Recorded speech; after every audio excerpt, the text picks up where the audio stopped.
एकादशी के दिन एक बेलपत्र, उस बेलपत्र के मध्य भाग में बीच वाली पत्ती पर लाल चंदन और दोनों पत्तियों पर पीला चंदन, नीचे वाली दोनों पत्तियों पर पीला चंदन, बीच वाली पत्ती पर लाल चंदन और दोनों पत्तियों पर पीला चंदन। और इसी बेलपत्र के साथ में जो लाल चंदन वाला जो पत्ती है उस पर एक श्वेत पुष्प, सफेद फूल रखकर आप अपनी कामना कर जब आपको जल चढ़ाते चढ़ाते 3 महीना, 4 महीना, 5 महीना, 6 महीना आपके हो जाए और बाबा देवाधिदेव महादेव को जल चढ़ाते चढ़ाते समय बीत जाए, तब बाबा से अपने दिल की बात कहने के लिए लाल चंदन, सफेद पुष्प, पीला चंदन दोनों पत्तियों पर अपने हाथ में लेकर कामना कर अशोक सुंदरी वाली जगह पर जब हम उसको समर्पित कर, अशोक सुंदरी वाली जगह पर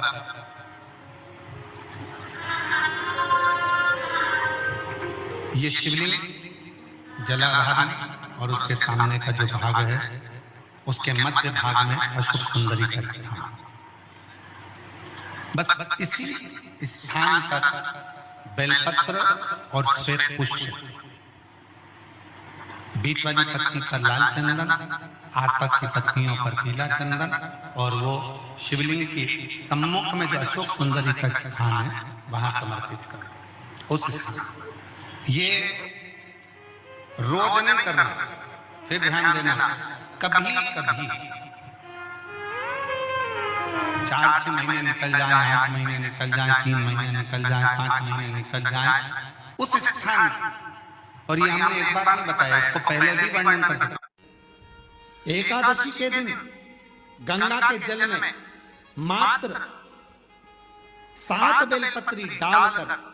जो नंदीश्वर भगवान अर्थात जो शंकर जी के शिवलिंग के सामने नंदी होता है, उस नंदी के चरण पर गंगा का जल चढ़ाकर बेलपत्री शिव पर समर्पित कर देता है, उसके घर में रुपया रुकना चालू हो जाता है। फिर वो गलत जगह पर नहीं जाता, गलत स्थान पर वो धन जाएगा ही नहीं। बेटा अगर व्यसन में पड़ा हुआ है, मदिरापान में पड़ा हुआ है, मांसाहार में, जुए आदि में जा रहा है, तुम्हें लग रहा है कि मेरा बेटा गलत मार्ग पर जा रहा है, मित्र दोस्ती गलत हो रही है, वो सही जगह पर है तो हो रही है। 30,000 रुपए महीना, 40,000 रुपए महीना कमा कर लेकर भी आ रहा, कमाई आपकी हो रही है। 30-40,000 रुपए महीना आप कमा रहे हो, 50,000 रुपए महीना, 1 लाख, 2 लाख, 4 लाख रुपए आप कमा भी रहे हो, पर आया और चला गया, उसका क्या करोगे?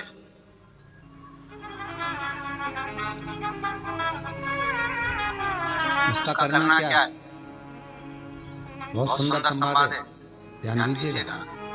जिसके घर में कमाने वाले 2-4 हैं, पैसा तो आ रहा है और घर में टिक नहीं रहा, डॉक्टर में, पुलिस में, एक्सीडेंट आदि में, कहीं गलत जगह पर व्यसन में अगर पैसा जा रहा है, जुए में, मांसाहार, मदिरापान या कहीं आया पैसा आने में कमी नहीं आ रहा, पर टिक नहीं रहा, रुक नहीं रहा, कोई मांगने आ गया, दे दिया, फिर वहां से अपने पास नहीं आ रहा, तुम कह रहे हैं हमारा पैसा लौटा दो, नहीं आ रहा।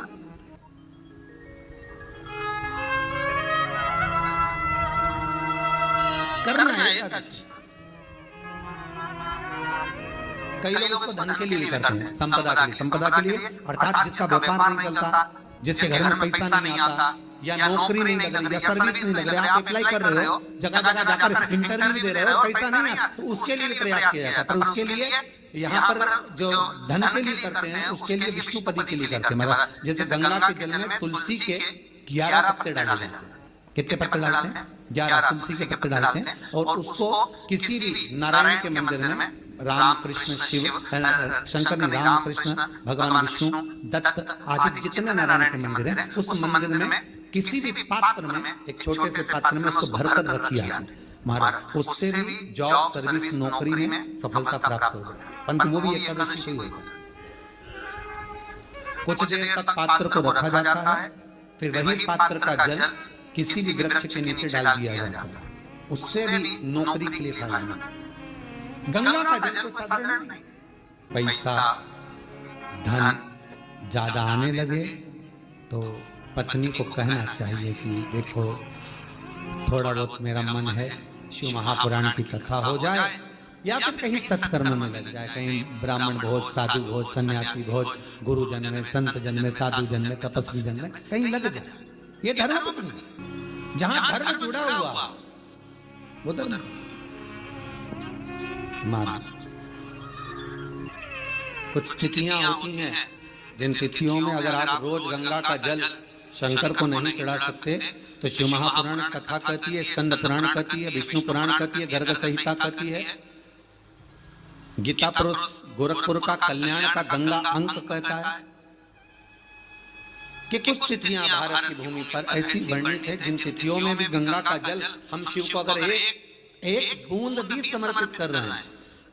गंगा का जल मात्र एक आधी चम्मच भी, आचमन जितना भी अगर हम शिव को समर्पित कर रहे हैं तो उसका सुख आनंदित है। जैसे पंचमी तिथि, नवमी तिथि, दशमी तिथि, एकादशी, प्रदोष, पूर्णिमा, अमावस्या,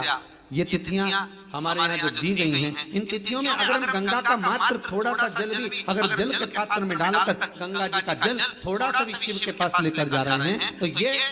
एक भाव अपने भीतर होना चाहिए कि आप केवल गंगा का जल साधारण शिव मंदिर में समर्पित नहीं कर रहे हो, आप गंगा का जल भले अपने घर से लेकर जा रहे हो, थोड़ा सा भी जल ले जाकर अगर शिव को समर्पित कर रहे हो तो तुम्हारे भीतर ये भाव होना चाहिए कि मैं गंगोत्री से जल भरकर सीधे रामेश्वर में ले जाकर गंगा के जल को समर्पित कर रही हूँ। श्रावण के महीने में या अन्य महीने में आप शिव को समर्पित कर रहे हैं, ये आपके भीतर एक भाव उत्पन्न होना चाहिए। एक बात आपको कही थी गुरु महिमा कि घर से जब निकला करो ना तो भगवान देवाधिदेव महादेव का नाम लेकर श्री शिवाय नमस्तुभ्यम। घर से जब निकलो, कोई कार्य के लिए जा रहे हो तो आप श्री शिवाय नमस्तुभ्यम का स्मरण कर कर जाइए। आप किसी काम के लिए आगे बढ़ रहे हो, श्री शिवाय नमस्तुभ्यम का स्मरण कर कर जाइए। जिस समय आपके मुख से श्री शिवाय नमस्तुभ्यम का स्मरण हो जाए या शिवलिंग का स्पर्श हो जाए या शंकर का अनुमोदन कर कर ओम नमः शिवाय बोलकर या राम बोलकर, कृष्ण बोलकर, शिव बोलकर, आपके भीतर जो रमा हुआ है, आप राम को मानते हैं, आप राम को माने, हम मना नहीं करेंगे। आप कृष्ण को माने तो कृष्ण को माने, हम मना नहीं करेंगे। आपका दिल जिससे लगे, आपका चित्त वृत्ति जिससे लगे, और उस पवित्र भूमि में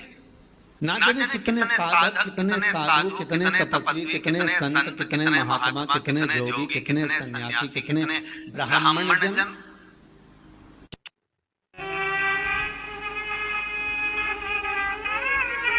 पवित्र भूमि,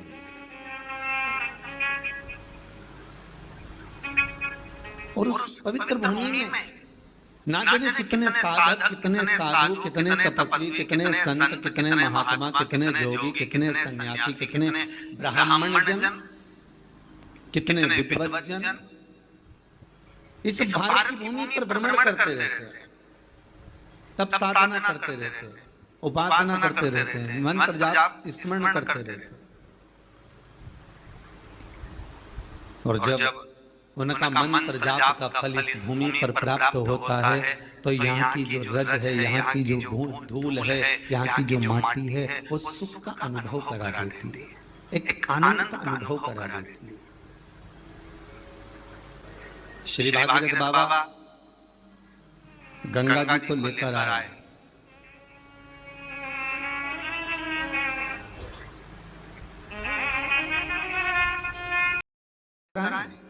60,000 काकाओं के उद्धार के लिए, और वह गंगा भी बहती हुई गौमुख से लेकर चलते चलते चलते चलते वो गंगा भी कलकत्ता तक जब पहुंची है, गंगा सागर तक जब पहुंची है, तो उसके घाट पर, उसके तट पर, गंगा महारानी के किनारे पर जितने जितने भक्त, जितने साधु, जितने सन्यासी, जितने साधक, जितने उपासक, जितने जीव रह रहे हैं, ये गंगा उनका कल्याण कर रही है, और जो उसकी शरणागति में जा रहा है गंगा उसका उद्धार कर रही है। गंगा किसको सवारती है?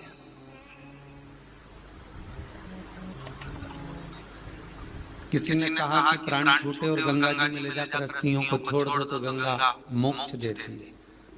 हे विष्णु पुराण में, गर्ग संहिता में, देवी भागवत में, शिव महापुराण में, स्कंद पुराण में लेख लिखे हैं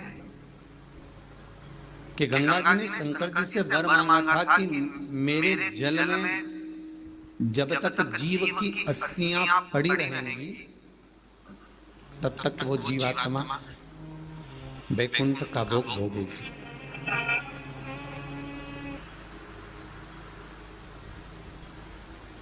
पर गंगा जी ने एक बात और कही है,